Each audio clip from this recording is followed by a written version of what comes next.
Hi, I'm Shelley. Today we are going to do our Procreate walkthrough. I just want to give you a quick overview of all of the things that are in the app, just to begin to get you familiarized with where things are. I'm going to try very hard not to dive into the nitty-gritty details of every menu. We can do that with some upcoming videos. I just want this video to be just an overview of where things are. So let me go ahead and bring up the iPad. So here you see my main screen of my iPad. I have my Procreate app docked down here at the very bottom of my screen since I use it so much. Docking it is a nice thing to do. Sorry for the dog noises. Docking it is a nice thing to do with the apps that you use a lot so you can find them easily.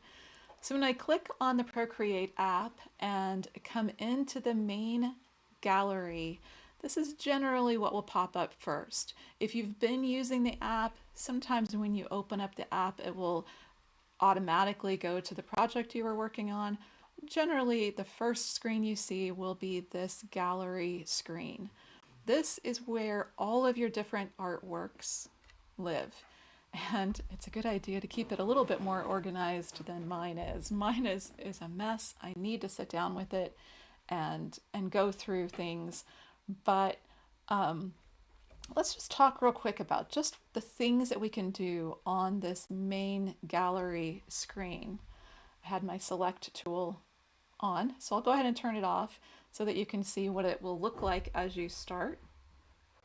So up at the top we have the select tool, the import tool, the photo tool, and this add button. I never use import or photo, so I won't talk about those here. I do use select and the add button. So for the select button, when we pick that, you can see that it pops up some other menus. If we choose one of our artworks, now we have the option to click preview, share, duplicate, and delete, and this little X button to close out of this select feature. So I never use preview. Share is the button that we would use if we want to share the Procreate file. So by share the Procreate file, what I mean is you would actually share the Procreate format so that if you re-imported it, brought it back into your app, you would have all the layers and all the workable functions of the Procreate file. So that is the share button. The duplicate button, you can see that I've used it on this witch piece. I've actually, in this case, duplicated it so that my granddaughter could play with it without bothering my original piece. I also sometimes duplicate a piece as a safety save, or in this case where the hippity hoppity bunny is here and here, I duplicated the file so that I could remove the flowers from this piece. So there are a lot of ways that a duplication can be helpful. The basic thing to remember with duplicating is that you are getting all of the layer functions in both files. So it can be nice to duplicate. The other option is delete. So once we have our files backed up to another location, we can delete them off of our Procreate here to keep the screen a little bit more organized and a little bit less of a mess than mine looks like. So I'm going to go ahead and click out of that select menu. As I mentioned a moment ago, the import and the photo, I'm trying not to roll my chair over a big dog behind me. The import and the photo menus I don't use. It's just been one of those days. The add button is where we would add a new canvas to our gallery. So if I click add, you can see that I have the option I can add a screen size. And if you're just starting out and you're not quite sure what you want, choosing the screen size is a safe way to go. If you do know the size of the specific size of the piece that you want to do, you can click this top little black plus at the top screen, and that gives you the opportunity to choose the exact size. So the very first thing I do in this screen is choose inches. And so now it changes to inches up at the top. So for width, let's say I was going to do a piece that was 30 inches wide. I can tap down to the height. Let's say I was going to do one that's 24 inches tall. That's a pretty big piece. So you can see right away that I only have 12 layers to work with if I choose that size. So if you are working on a particularly big piece, it might be nice to, within the same aspect ratio, reduce the size in inches just in your Procreate, just so that you have more layers to work with. So if I tap back up to the width, let's just cut that in half. Let's say I'll make that 15. If I tap in the 24 inches, let's say I can make that 12. You can see that now my maximum layers is 60. So being able to have more layers can sometimes be helpful on pieces that you know are going to be a little more complicated, that just have more going on. So it's just something to keep in mind. I'm going to cancel out of that, and for our demonstration today, I'll just pick to add a screen size canvas to my Procreate gallery. So I'll just tap on screen size.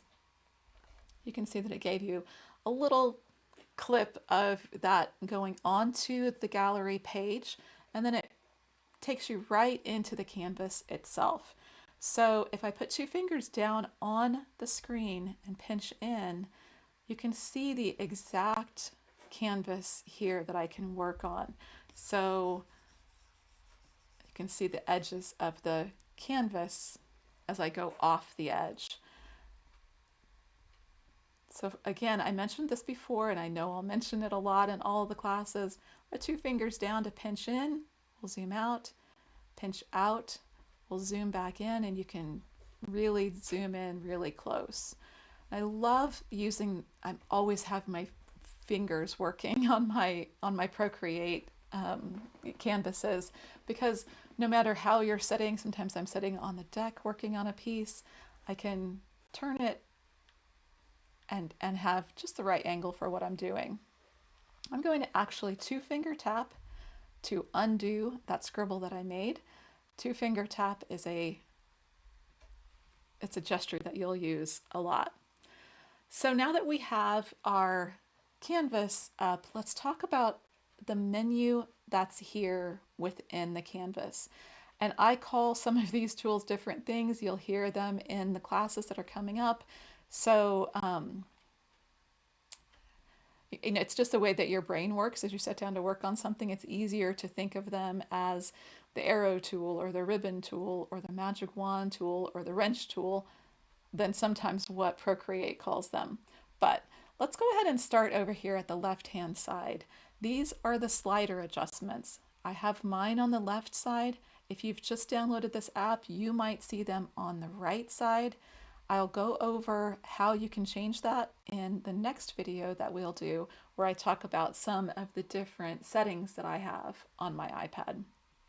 But for today, this top slider is the brush size. So I can slide up and down to affect the actual size of my brush. Some brushes that are in the library or brushes that you might download are a little bit more size sensitive. So you can see all the way up what that brush size does. A lot of times, since the brushes are so pressure sensitive, just adjusting your pressure can give you a nice thin line. So generally, it's one of the things with brushes where you'll just have to do a little bit of experimenting. Sometimes I'll do a little test to the side and then undo it, which is wonderful to be able to do that. Sometimes I'd like to be able to undo on real paintings. Wouldn't it be nice just to tap your canvas and undo a mistake? So the top slider is brush size. This little square that you see here is very important. There are some settings that we're going to be setting up in the next video. For a long time, I didn't know that that was anything at all. So that's a powerful little tool. This bottom slider is the opacity slider. So how filled in or transparent your brush stroke or eraser or smudge tool stroke is. I don't very often use the opacity on brushes. I use it more often on the smudge tool where I want to have more control over exactly how much smudge is happening. So that's that slider. The next little arrow that you see grayed out is the undo button. It's grayed out because I don't have anything on the screen. If I put some stuff on the screen, you can see now I have the option to undo. I don't very often use this on the side. Usually I do the 2-finger tap to undo. It's just very easy. The next button down is the redo button. So if I tap it, I can keep tapping it for as long as I've been actually working in this canvas on this piece. So for instance, if I made some marks and then went back out to the gallery, going back out to the gallery is the save feature of Procreate. It only saves it within this app. There's no backup. So it's important to remember. But when I come back in to the screen, now I don't have any undo or redo available. Everything is locked in.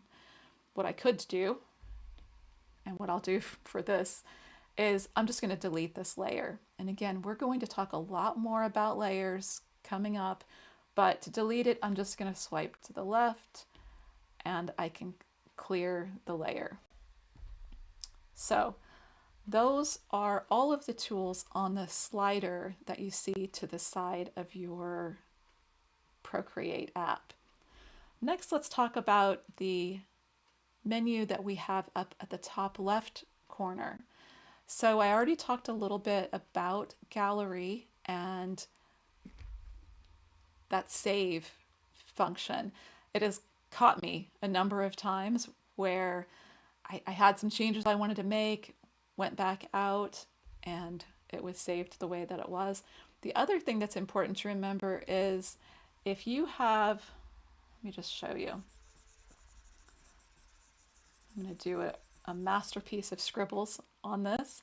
If I move this, so 2 fingers down on the screen, and I have it off of the top of the screen, sometimes when you go back out to the gallery, it will actually cut off. I've had it work both ways. So let's try it out and see what happens. Let's go back out to the gallery. It looks like it's going to save it. Go back in. Oh, it saved it. Just be aware of that because again, and maybe Procreate has made some updates to their app where they don't do that anymore, but I've been that's gotten me before. So that's the gallery button. The next button is what I call the wrench button. You'll hear me call it the wrench a lot in classes. This is the actions tab. So there's a lot of different things going on. So I can click to each of these menus, whatever is blue at the top is what's selected. So if I click add, you can see all of the options I have under add. We're going to be talking about these a lot. Canvas tools, share tools. So if you wanted to share your file as, say, a transparent PNG, the first thing that I would want to do is turn off this background color. See how it's white? If I turn that off, now I have a transparent image and I could actually save it as a PNG that would be transparent. So let's go back into there again. That just is all the different ways that you can share and save your art. The next menu over here is the video menu. So as you are working in your Procreate, Procreate is making a time lapse. And it's kind of fun sometimes to see the time lapse. I use the time lapse a lot when I'm planning a painting, so I can go back and see what did I do first and what did I do next. It's kind of a nice tool to have. However, if you are saving or backing up your folders and you know that you're done with the Procreate replay, it's nice to go ahead and turn that off because it will save in a smaller file. So you could just toggle that button off. It gives you a little warning screen that says it's going to purge that video. Click OK. And then when you save it, you won't have all of that space that it takes up. If you wanted to, as you started a file, you could just come in and turn the time-lapse recording off. My suggestion is to leave it on because you never know when you might want to use that time lapse. Sometimes they're fun to post on social media too. So my suggestion is leave it on. Just remember to turn it off and purge it before you save the file. So the next little tab is preferences. We'll go over a lot of these. And of course, the last one is help. So that is everything that's within the wrench tool or the actions tool. The next tool is what I call the magic wand tool. Let me try to click it here. So this gives us a lot of different adjustments that we can make. Generally, when I use Procreate, I use it pretty standardly. I use it just as I would use a paintbrush. I do use Gaussian blur every now and then, but I don't do a whole lot in here. We'll cover some things in some projects that we do in this class. The next button is the ribbon tool or the selection tool. So it's so powerful and it's so helpful. So if you're drawing something, oops, let me go back to my brush. Let me go back to my brush, turn off the selections tool. If you drew something wonderfully artistic like that, and say you wanted to make some changes to it, I can select it by just drawing a lasso around it, and then I can copy and paste it. So copy is 3-finger swipe to copy, 3-finger swipe, I'll paste it, and now I've got the box around it showing me that there's something new there. I can drag it off to the side. So now there are two separate things on my canvas. And then I can, let's pretend they're butterfly wings. I could actually flip it horizontally and place it. Doesn't really look like butterfly wings, but you get the idea. It's a really powerful tool, particularly if you're doing something where you have some recurring pieces that you want to have on your art. It's really a nice time saver.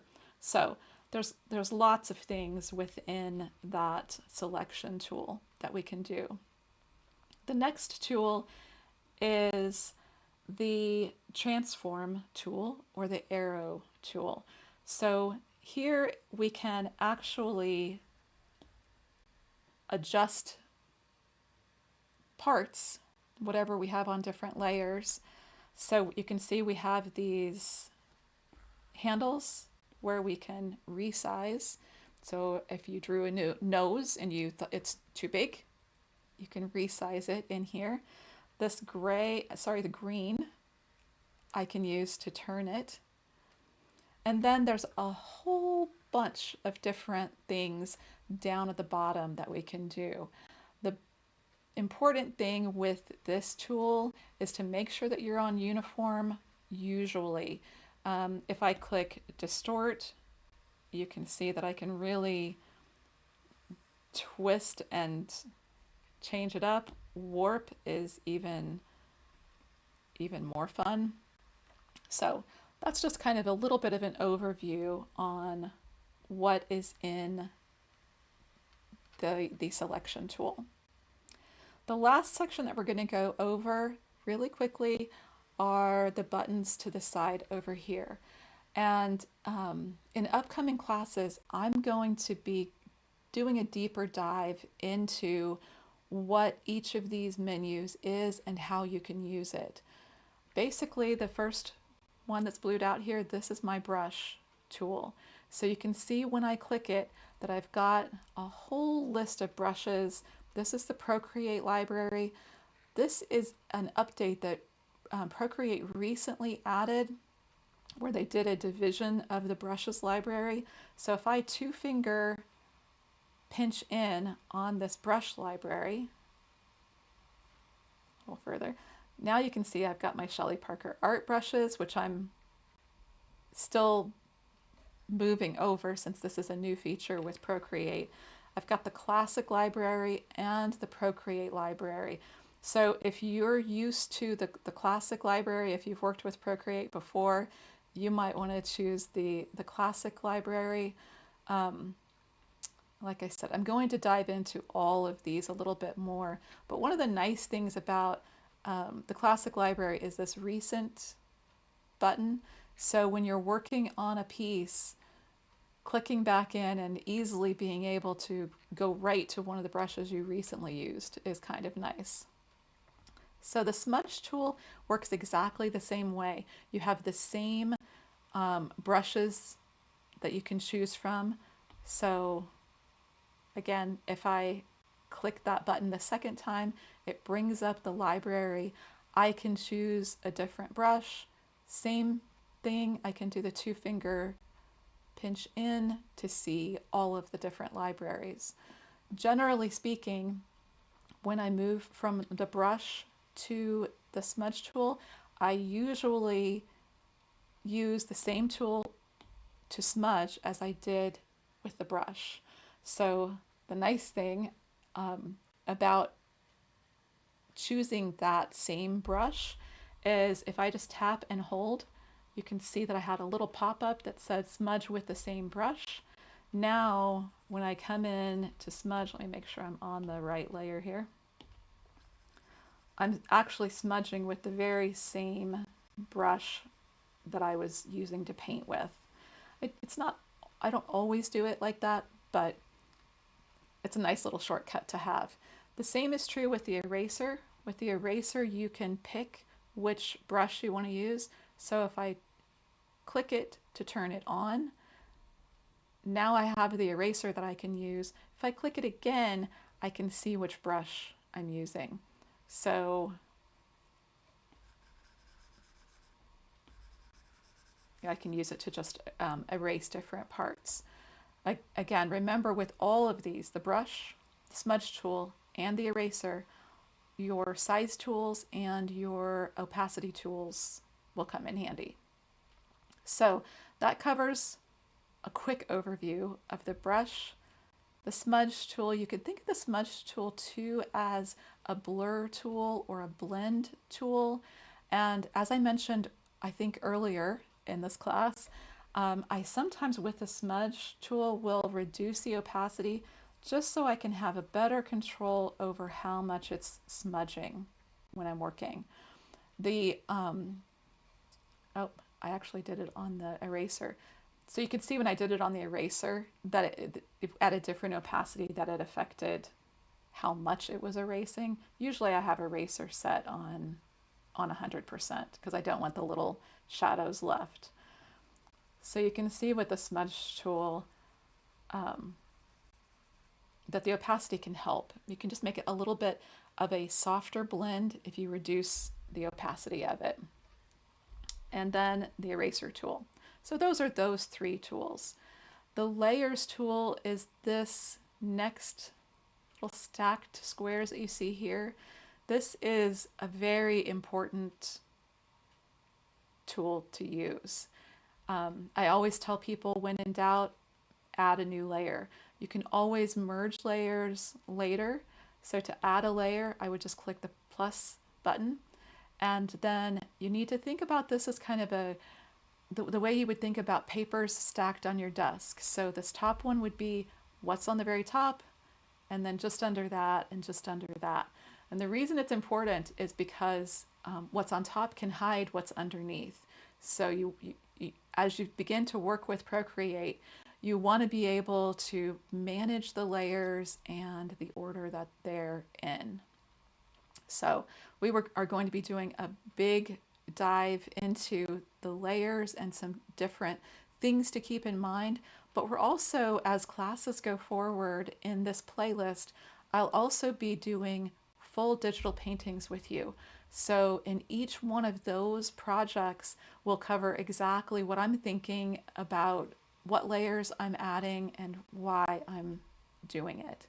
But there are some gestures and some things that we can do within this little section that we will go over. The last section, and again, this is a very important one, I call it the color circle. So let me see if I can move me out of the way here.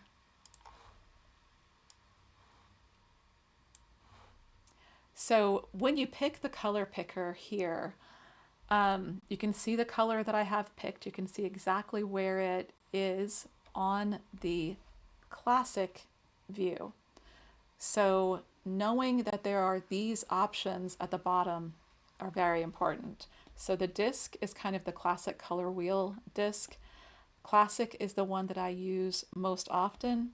Harmony just shows you the color across the color wheel. If you're wanting to see that, I never use harmony. Value, I also really don't use that. And you can also set up your palettes. So setting up palettes is a great tool to be able to use.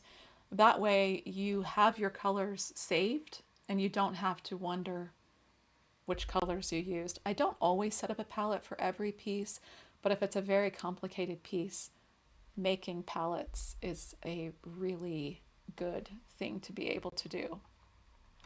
So I hope that that gives you really just a very quick overview of where everything is on this app. If you have any questions about where things are, please leave me a comment and let me know. But like I said, I'm going to be diving in even more in upcoming classes to more ways to use each one of these tools that will help you with your digital art. So I hope you'll subscribe to this Procreate class playlist, and I hope that you'll subscribe to my Shelley Parker Art channel so that you will be notified anytime that a new video is posted. I'll see you in the next class.